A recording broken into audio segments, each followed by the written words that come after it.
What's up, everybody? Welcome into NBA DFS Live for Friday, January 22nd. I am your host, Ben Hosser, joined by Justin Bales. Bales, I am fueled up on white chocolate covered pretzels. I'm ready to talk about some basketball. And we got a big slate tonight, man. I'm already sick of this, 2 and 3 game slates. Not necessarily saying I like 11. Like, I tend to like the mid-size slates, but I'll definitely Mhm. take a bigger one over the 3 games that we had last night. So good slate tonight, a lot of good plays. How are you feeling today? Yeah, I feel pretty good. I'm not powered by white chocolate covered pretzels today. I wish I was though. Uh, no, I feel like the best slates are like the 5 to 8 games, and then after that, it's like 9+ games is better than 4 or less. But I don't know. It's always terrible when you get the like multiple slates of just literally no games during the week. But I mean, we have an 11 game. We were kind of talking beforehand about there's just so many really good plays that not all the top options are going to get the ownership like some of the 5 game slates and stuff. So it's going to be pretty spread out, and I feel like that gives us a pretty big edge tonight. Yeah, we'll go ahead and jump into things. As always, if you guys have any questions, you can drop them into the chat. But we'll start at point guard. Bunch of good plays at the top tier here. Luka Doncic against San Antonio at 10-9. James Harden and Kyrie Irving both playing without Kevin Durant are going to garner some ownership. And then you have Trae Young, De'Aaron Fox, Russell Simmons, Brogdon, Oladipo, SGA, guys like that on DraftKings. I'm assuming that you're going to say Harden, but where are you going at the top here? Because I do think you can make a case for a lot of these guys. I just think in like a cash game, like you're probably going to focus on Harden and Kyrie because they're playing without Durant, correct? Yeah, I think Harden and Kyrie are the top 2 options, with Harden being better than Irving. I do think Luke is fine, but even if I'm running like tournament lines, I feel like I would rather go and spend down a little bit with like Victor Oladipo versus spending up almost 11K for Luca. Even though I do think that there's more than enough value to easily fit him into your lineup, but it's just tough for me to play Luca when James Harden's only 100 cheaper. I feel like even in tournaments, I would probably just eat the chalk and play Harden. Yeah, I agree. Definitely probably at the top play here, but Doncic does have a really good value score right now in our projections. I do like the matchup against San Antonio for him. So definitely a good tournament play. I agree with you. Oladipo is probably my favorite guy in that lower high tier, averaging over 1.5 fantasy points per minute in Houston. And I mean, he's like people are gonna say he's off a down game, but like 44.8 DraftKings points is really not a down game, right? Wasn't as good as that first game against the Bulls, but it was a lot tougher matchup tonight. A lot easier matchup against Detroit. He had the ball in his hands a lot again. Christian Wood is out, so that could even further his offensive production or just his shot attempts tonight. So I think Depot's really good play at 8K on DraftKings. I think 2 things from that. He scored 45 fantasy points. He shot 7 of 22. Yeah, yeah. Ultra inefficient. Imagine if his shots actually falling. 2, he scored 45 fantasy points, which is more or less enough for his price right now. If Oladipo was up in like even the 9 to 10 range, okay, I see it. But at 8,000, it's really hard to not think that he's at minimum going to hit value, with the ability to obviously drop 55, even like 60 if his shots falling. Yeah, I agree. Really good play. One of my favorite plays tonight. I would like to play him in cash if possible, but I don't know if I will be able to do so. Dropping down a little bit farther, Aaron Gordon, point guard eligible on DraftKings. I know you like him. I think he's a good play Yep. again tonight as well. But what are you doing with Gordon tonight? I have no problems with him. I think his price has jumped a little bit to 7,600. Yeah, I'm 100% fine playing him. I'm still debating the DeJounte Murray. I think you can make a case for like Kyle Lowry, even though I don't really like the matchup against Miami, or a guy like Colin Sexton if Darius Garland's out. We just watched Sexton take Kyrie to school, the other night. It was actually pretty crazy. but there are just so many options in like the 7 to 8K range that I do like Aaron Gordon. I just don't want to commit at this point as to whether I feel like he's the top option. Yeah, speaking of Sexton, do you think Kyrie comes out and has a little something for him tonight after that? Yeah, I would be willing to bet a decent amount of money that he does. Everyone, it's become a huge I thing, know and that's Kyrie all seems like we anyone's kind of got been to take it talking about. personally. Yeah. Yeah. Dropping down a little bit here, I think Devonte Graham at 62 is interesting for tournaments, just given the matchup, and then Alfred Payton, a similar, really good matchup against Sacramento at 5,800. I think those guys are good tournament plays. Would you throw anyone else in that mid tier into the player pool? I think like Nunn slash Dragic, if Hero missed again, would be interesting. Nunn's price is obviously way up after what he did last game, but they definitely would be at least somewhat interesting. And then I know you had mentioned Jay Sean Tate to me before we hopped on the podcast, but I do think he is in play at his price as well. Yeah, I mean, don't get me wrong, I don't love Jay Tate, but I do think for 4,900, he's a reasonable play. My favorite is Devonte Graham. I feel like he's just way underpriced, but in the similar price range, I think Kobe White, because he gets a matchup against Charlotte, is fine at 7K. He's been down a little bit, so he's not really going to get any ownership.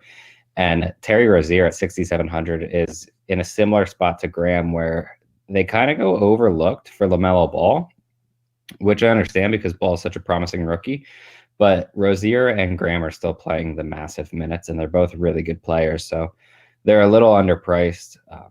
I do like both of them a lot for tournaments. And then if Darius Garland is able to suit up and play his normal minutes, like 35, I have absolutely no problems with him, but he's strictly a GPP play at this point. Yeah, I agree. Garland would be a really good tournament play if he's in, especially after Sexton did that last game. Like people would just have that in their minds. But Garland was playing really well before he got hurt at the beginning of the season. Do you have anyone else at point guard, Justin? I think you can take a shot on like Jalen Brunson if you want, but I probably would just play Jay Tate for 200 more.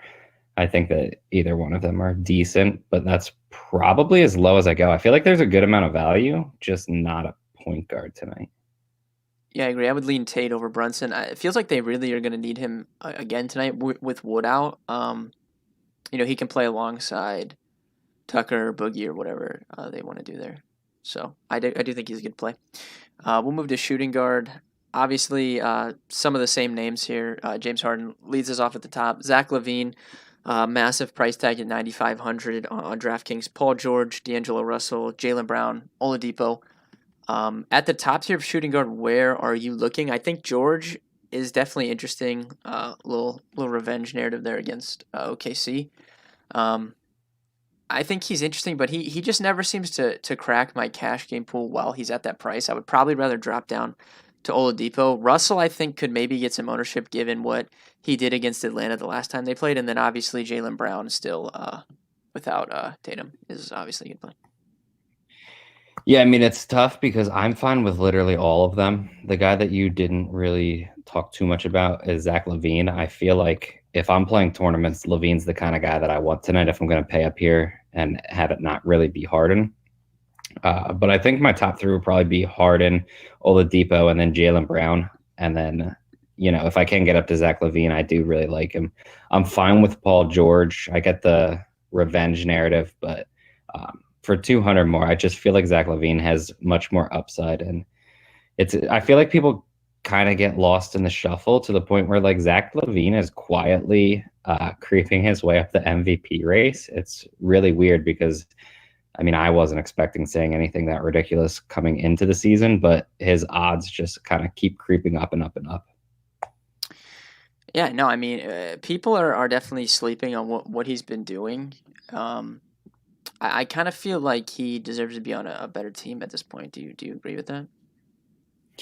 I feel like, yeah, I would like to see him on a better team that's going to win because it's always nice to see players that are good win. But at the same time, like if you put him on, say, Milwaukee or something, he's not going to do what he's doing because he's just not the focal point. So it's kind of, a double-edged sword there. But yeah, I like when good players win. So I would probably rather see him get some wins instead of, wasting his career in Chicago. But you can kind of just enjoy what he's doing at this point. Yeah, I do agree with that. Mid tier of shooting guard is interesting. Two guys that stuck out to me. Kevin Herter after that just disastrous price tag that he was at on the last slate. If we have these guys, Reddish, like I think Reddish is probably going to be out. So if he's out, and then you might have Hunter out as well. I think he's definitely in play at his price tag. And then you have Eric Gordon there still with John Wall at 5,700. I think is interesting. Yeah, 100% agree. I think Gordon right now is one of my, I don't want to say favorite plays, but he's up there for me. Just because he's going to get absolutely no ownership. If all the guys are out for Atlanta, where I feel like is going to move more or less into like the cash gameplay. I'll add like I think you can go with like Alec Burks maybe or Tim Hardaway Jr. I just don't necessarily know if there's too much reason to go there because like for Hardaway Jr., you have Eric Gordon 200 more and Hardaway actually might get more ownership. So it would be weird to me to play him over Eric Gordon. Yeah, I agree. I think Gordon, especially just at that price tag, is probably one of the better point per dollar plays on the slate as of right now. Do you want to go? You want to go back to the Anthony Edwards well after that disaster the other night? Do I want to? No. Will I? We'll see. Probably not, honestly, because like if you want just a super cheap shooting guard, I feel like you can go down to Jeremy Lamb. His minutes, I believe, are supposed to increase by a few, so he could get between 20 and 25, and he's only 3,700. Uh, I mean, I get the Edwards play. I don't know if I can do it again. It just I don't know. He just does nothing some nights, and it's so frustrating. Just horrible. Dude, I don't know. I like the fact that so that night I cashed cash games. I had Anthony Edwards who had 7.5 points, and I had Brandon Goodwin who had 0 points. I don't know Dude, how that was don't get me possible. started on Brandon Goodwin. Like that was just such a disaster of a night, and still salvaged it. But yeah, I think that I kind of learned my lesson there. Probably better for tournaments than cash games with Anthony Edwards. But we'll move to small forward. Some of the names that we've talked about here: Ben Simmons, Jaylen Brown, Kawhi. Jeremy Grant, shockingly, is 8,100 on DraftKings. No one would have taken that bet at the beginning of the season, I can tell you that. DeMar DeRozan, Gordon Hayward, and then our boy Aaron Gordon, who we talked about at point guard. We could throw RJ Barrett in there as well because he played really well last night. He's been much more aggressive in his second year, attacking the rim more. Kind of figured out that he doesn't know how to shoot very well, so he's just not shooting and actually just trying to get to the rim, which makes sense and definitely good for fantasy. Really good matchup against the Kings. Do you like the most at small forward tonight? Other than Jalen, I think is probably like the obvious one, right? But yeah, if I'm spending up, it's going to be Jaylen Brown. I feel like that's just what it comes down to. I feel like Aaron Gordon's fine. I think you can take a shot on Gordon Hayward or Tobias Harris, but I have Jaylen Brown like head and shoulders above them for the higher priced guys. And then like RJ Barrett, I agree is pretty fine.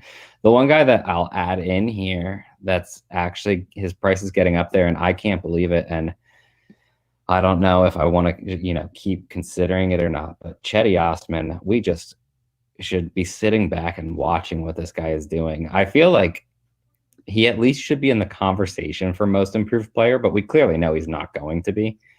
But I mean, Chetty Osman is just having at least a couple few games that are outstanding, even if it's not necessarily the entire year. yeah, I'm an Osman fan, man. I am. Just being near Cleveland. I always thought he was good. I do think he's good coming off the bench, like as a scorer, Mm-hmm. honestly. Like he's actually is really good. Like you probably don't want to count on him to be a second option like they were doing when they were really bad last season, but yeah, he is a solid player. But yeah, I agree. I think Garland coming back would probably negatively affect him, but just because his price is up to 6,500, right? Like if he was cheaper like he was early on, I'd be a little bit more interested. You can use Herder at this position. You can use Gordon at this position. Like both of those guys obviously are in play. Patrick Williams could definitely gets some extra run with Wendell Carter Jr. out. Don't necessarily want to play him at 5,400. You have Joe Harris there at 5,300. I actually think that KD being out does help Joe Harris. I think he's interesting for tournaments, and most people will be focusing on Harden and Kyrie, so no one's going to be playing Joe Harris. And then you obviously have Jayshawn Tate eligible at small forward as well. Yeah, I agree. Two things really quick are one, OG Anunoby is like the safest option in the NBA right now. It's crazy. He's like has flashed very little upside, but he's just dropping 30 to 35 literally every single night. And he's only 6,100. So I feel like for cash, I have no problems going there if you want. Two, it seems like a really good night to bring it back with Jeremy Grant because you know that you're going to play Boogie Cousins. Most likely, you're going to use Jayshawn Tate as a salary relief option. And then if you pair Oladipo with them, you have three Houston guys. You can bring it back with Jeremy Grant, who's the highest upside guy for Detroit and literally is getting no ownership. And realistically, if you just hope that game shoots out, I mean, I feel like that's a really good correlation play. No, I like that call a lot. I think that's a really good call, especially for tournaments or like single entries where Jeremy Grant is not going to feature much ownership at all. Do you have anyone else here, or you want to just move on to power forward? I think we can move on, but quickly. Luke said, that's a good one. Are we playing Brandon Goodwin tonight or what? Yeah, he's No. absolute lock. Someone or Mikey said, Anthony Edwards is the gift that just doesn't give. And Yeah, I agree. Frosty went out of his way to say worst number one pick since Anthony Bennett. I don't know if that was passion fueled, given that we played him in cash games and he scored 7.5 fantasy points. What is your take on that one right there? Yeah, I mean, my take is that it's been 13 games, and he hasn't even looked that bad. I mean, yeah. That's 100% passion fueled. He's he isn't even doing that bad. Like he's just not LaMelo Ball, which I mean, LaMelo Ball should have been the number one pick. I'm sorry, but I get it, but also like if you're preparing as a franchise, like how do you even prepare for his dad? If he wasn't LeVar Ball's kid, I guarantee that he was not the number one pick without question. Yeah, I agree, but you know how many of these guys have weirdo dads that we don't like hear about just because they're not LaMelo Ball? Yeah, but there's a big difference between a weirdo dad and a guy going on ESPN to trash your entire organization for no reason. He hasn't been as bad recently though. Like, he hasn't really done much. It was more of like when Lonzo was coming up. Mikey said Anthony Edwards did say he didn't like basketball. To me, who cares? A lot of people don't like their jobs. They go do them at an extremely high level. You know, he's looking at it as a job. It's the way he gets paid. I don't think you need to love basketball to be exceptional at it. That's one stance that I'm willing to take. It's that him saying he doesn't like it doesn't bother me at all. He does seem like kind of a weirdo though, man. I'm not gonna lie. Listen, I'm not saying he was the right pick. I didn't think that he was the right pick.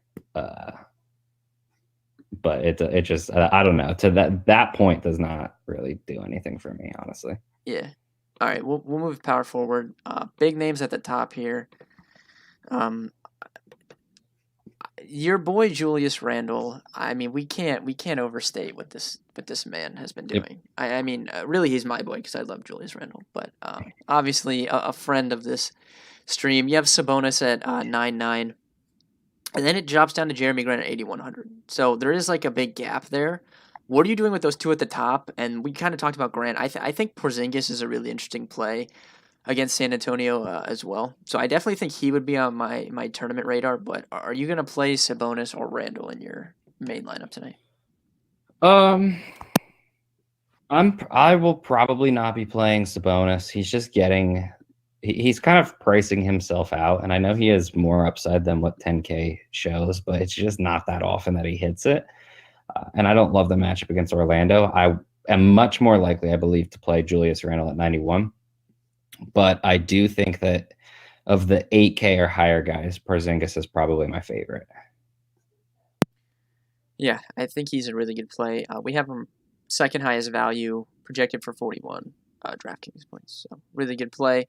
The interesting guy down in the middle here is Laurie Markkinen at 6,600. I'm going to be curious to see what this Bulls lineup looks like because we also have Thad Young a little bit cheaper.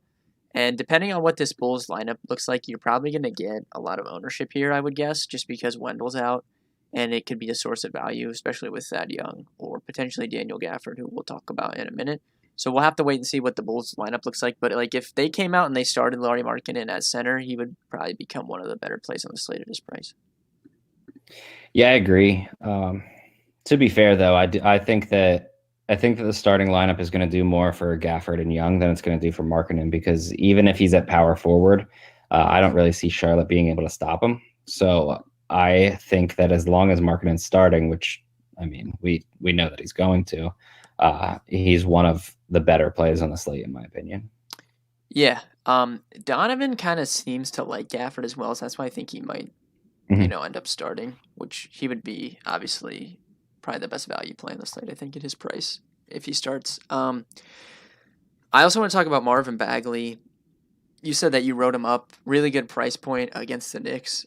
I think he is pretty much playable in all formats tonight on DraftKings.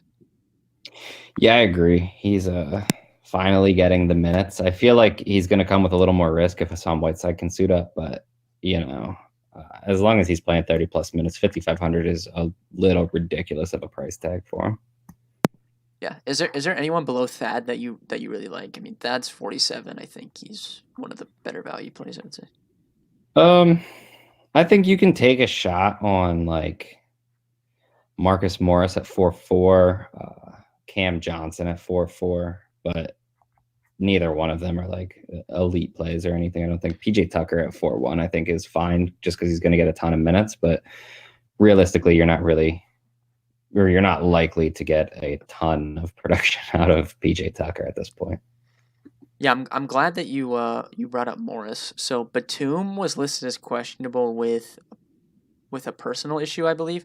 It seems like this season, anyone that has the tag of questionable with a personal reason has missed their games. Mm-hmm. So I'm going to assume that Batum is not going to play tonight. So I'm glad that you brought up Morris. I do think he's interesting. Yeah, I agree. I hate relying on guys like Marcus Morris in my lineups, but I mean he's cheap, and it's like he did just drop what almost 40 the other night in relatively limited minutes. Yeah. He does have that sort of upside. Like you said, it's just not someone that you really want to be counting on. But if he's like the last player in your lineup, I'm not gonna really hate it. Yep.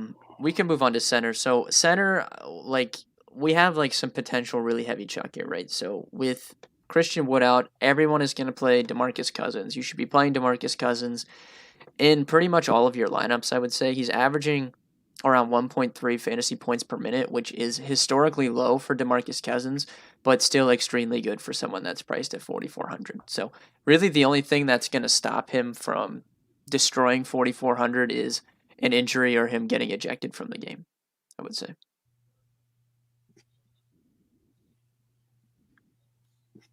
I think you just cut out. Oh, the only thing that's going to stop DeMarcus Cousins from destroying his price tag is an injury or him getting ejected from the basketball game, I'd say.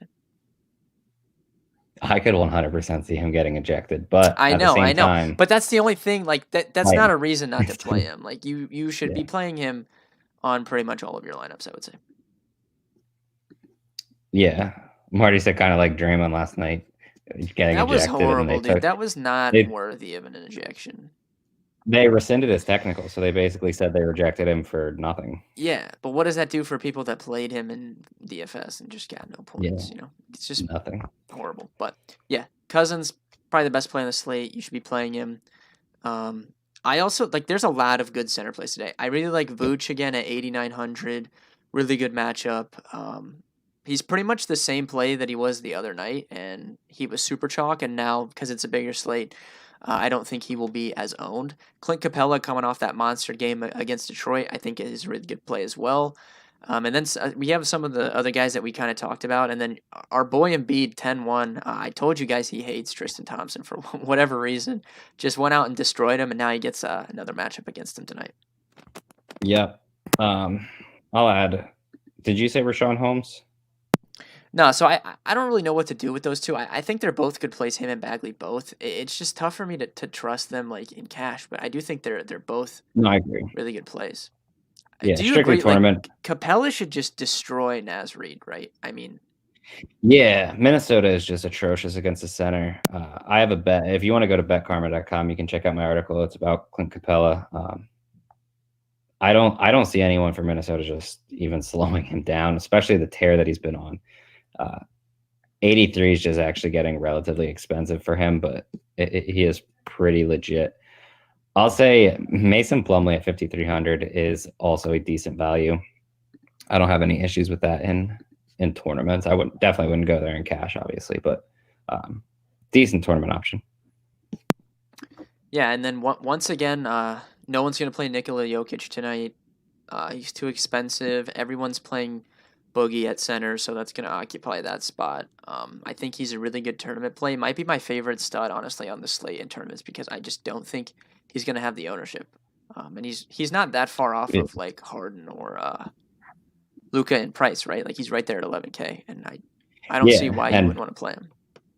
I 100% agree. If you want to use him, feel free. My only real issue is that he's going to take up your utility because obviously you're playing Cousins, so it makes it a little bit harder to maneuver your way around, but you definitely can.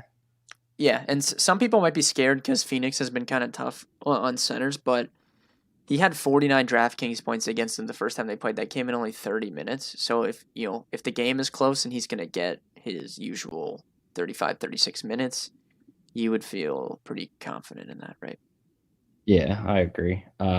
Mikey said, did you guys talk about the Raptors with their value because of injuries? Yeah, we didn't really say anything, but Kyle Lowry is questionable and Pascal Siakam is questionable. So you're kind of just waiting on them, I guess. Like if Lowry or Siakam's out, Fred VanVleet is going to jump up. Chris Boucher is going to jump up. OG Anunoby is going to jump up in value. Norman Powell will pop.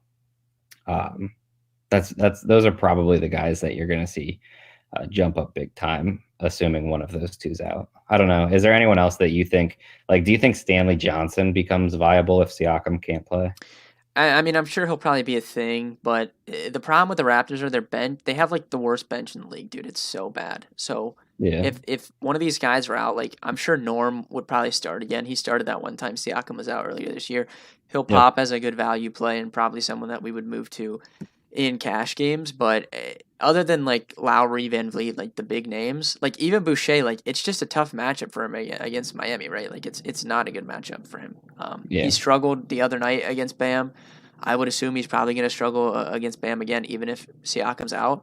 So it's just not a good matchup for him, and his price is up. It's not like earlier in the season, if Siakam was out, Boucher was like 4K, and you would want to play him. Now his price is Yep. up because he's been playing good. So it's just not that great of a matchup. I would be completely fine with Lowry or Van Vliet if Siakam's out though. The other thing about Boucher is that he's now lost power forward eligibility. So he's strictly center as well. And like, are you going to waste a center spot on someone that's playing Bam Adebayo? Yeah, no, Probably not. it's just tough. Yeah, so say okay, say Siakam's out, you probably want Norm and like one of the guards or something. Say Lowry's Yeah. out, you would obviously want Van Vliet. But it's just like something that we'll cross when we get there. Final thoughts is free Yeah. today, so you can check that cheat sheet. But we just get news: Michael Porter Jr. is back tonight, Bales. Oh, that's really good for Denver's offense, and that's really, really bad for Denver's Yeah, defense. and their defense is already bad anyway, so it's like even worse. Might be Cam Johnson night now. All right. Do you have any other centers? I think we covered it pretty well. No, I think we pretty much laid everything out. All right. Thank you guys for watching. We're going to talk about some bold calls here. You guys can drop any last minute questions you want in. I'm going to tell Bales once again that I think the Bucks are going to beat the Packers on Sunday. I'm sorry, Bales, but I'm on the Bucks and the Chiefs. I'm sorry. Yeah, that's because you're an idiot. No, I honestly think that the Bucks can definitely beat Green Bay, but the problem that I have with some of this stuff is that it's so hard to beat good teams multiple times. Like my brother's a Saints fan, and he was like, "I feel pretty good," And I was like, like it's just so hard to beat a good team 3 times in 1 year. And the Bucks already thrashed Green Bay. Now they're playing at home. I lean Green Bay, but I do think it'll be a good game. And also, does the NFL really want a home game for the Super Bowl? Probably not. I mean, that's not overly fair. It would probably be tainted. I mean, Yeah, it is a little bit different though with COVID. Like it's not like well, usual. they just announced 22,000 fans. Oh, So I mean, it's it's different. It's not Tom though, man. Like 60,000. it's the golden boy. I agree. That's the only reason that I'm kind of worried about the situation, but I don't know. I have a hard time believing that Tom Brady's going to go into Green Bay and beat them like it's certainly going to be closer than the first game. Let's just put it that way. But Oh yeah, no, the Packers should be favored. Like I'm not saying that. I just think the Bucks match up well with them. I agree. I think the difference maker more or less is going to be that they're playing at home. Like it's not easy to walk into Lambeau, especially when January. And if this comes down to who can hit the ground and pound more to wear out a team, like who do you trust, Uncle Lenny, or do you trust Aaron Jones and Jamal Williams? Yeah, I would give them the edge. I think Jones practiced in full today though, so he's probably gonna be good to go. You add Ronald Jones. Are they even going to play him? Yeah, no, I'm not a huge You Ronald know what I Jones mean? guy, but Someone said cash and GPP cores. You can find our cores on dfskarma.com. Just go to the subscriptions. You can get all of our cores for FanDuel, DraftKings. Is Joey yeah, still posting yeah. the super draft? What reason do you have not to give us a try? I mean, we've been on Mm-hmm. fire. Sriracha's literally won 10,000 or more like 5 times already this Yeah, season. I mean, like, what's up? What do we got to do here? hottest FanDuel player in the world right now. It looks Literally, like dude. Literally, yeah, it's he's killing. insane.